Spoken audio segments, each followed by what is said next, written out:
தேமுதிக தலைவரான விஜயகாந்த் கடந்த 28ஆம் தேதி காலை 6:30 மணியளவில் மியாட் மருத்துவமனையில் உயிரிழந்தார்.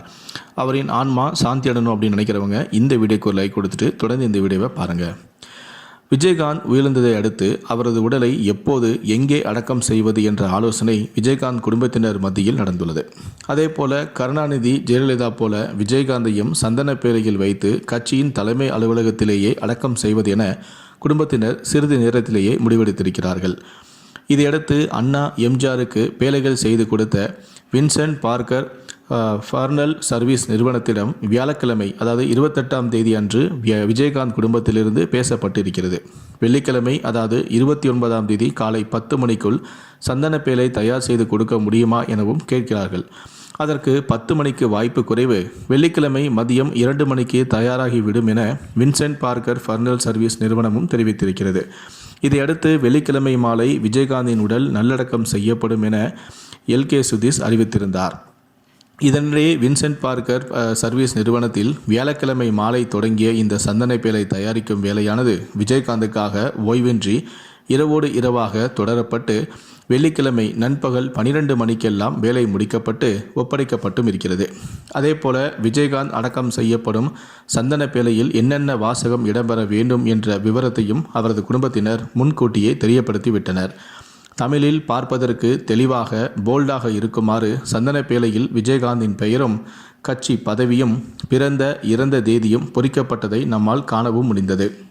விஜயகாந்தின் உடலை வைத்து நல்லடக்கம் செய்வதற்காக தயாரிக்கப்பட்ட சந்தனப்பேழையின் மதிப்பானது சுமார் 1.5 லட்சம் என தெரிவிக்கப்பட்டுள்ளது. முன்கூட்டியே தன்னுடைய இறுதி சடங்கில் கூட சமஸ்கிருதமோ மற்ற மொழிகளோ வரக்கூடாது என்று சொல்லி தமிழில் மட்டுமே செய்ய சொல்லியிருக்கிறார் விஜயகாந்த். 2 நாட்களாக விஜயகாந்த் தான் மக்களின் பேசும் பொருளாக இருந்தார். அவர் செய்த தர்மங்கள், உதவிகள், காட்டிய அன்புகள் எல்லாமே நேற்றுதான் தெரிந்தது. அவரை திட்டமிட்டு தவறாக சித்தரித்தவர்கள் கூட நேற்று முன்தினம் விஜயகாந்தை புகழ்ந்து பாடினார்கள். விஜயகாந்தின் உடல் அரசு மரியாதையுடன் அவர் பெரிதும் நேசித்த கோயம்பேடு மண்டபத்தில்தான் அடக்கமும் செய்யப்பட்டது. வாழ்நாள் முழுவதும் பலரது பசியை போக்கிய விஜயகாந்த் தன்னால் முடிந்த அத்தனை உதவிகளையும் திரைக்கலைஞர்களுக்கும் ஏழைகளுக்கும் செய்துள்ளார். சினிமாவில் சாதித்த அவர் அரசியலில் சாதிக்க முடியாமல் போக இங்குள்ள சூழ்ச்சிகளை பற்றி தெரியாததான். விஜயகாந்த் தீவிர அரசியலில் இருந்த காலகட்டத்தில் அவரை சிலர் தெலுங்கன் என்றும் விமர்சனமும் செய்தார்கள். மேலும் குடிகாரன் என்றும் இழிவாக விமர்சனங்களையும் முன்வைத்தார்கள். வெள்ளந்தியான அந்த மனிதரை கோபப்பட வைத்து அதை ஊடகங்களிலும் சமூக ஊடகங்களிலும் ஜோக்கர் போல சித்தரிக்கவும் முயன்றார்கள். இந்நிலையில் தன் மீதான மோசமான விமர்சனங்களையும் மிகவும் பக்குவமாக கையாண்டார். தன்னை தனிப்பட்ட முறையில் மோசமாக விமர்சித்தவர்களை கூட ஒருபோதும் அவர் பதிலுக்கு விமர்சிக்கவே இல்லை.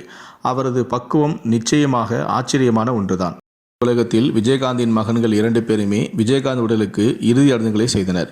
இறுதியாக அன்று இரவு 7 மணிக்கு சென்னை கோயம்பேட்டில் உள்ள தேமுதிக அலுவலகத்தில் அவரது உடலானது முழு அரசு மரியாதையுடன் 72 குண்டுகள் முழக்க அடக்கமும் செய்யப்பட்டது.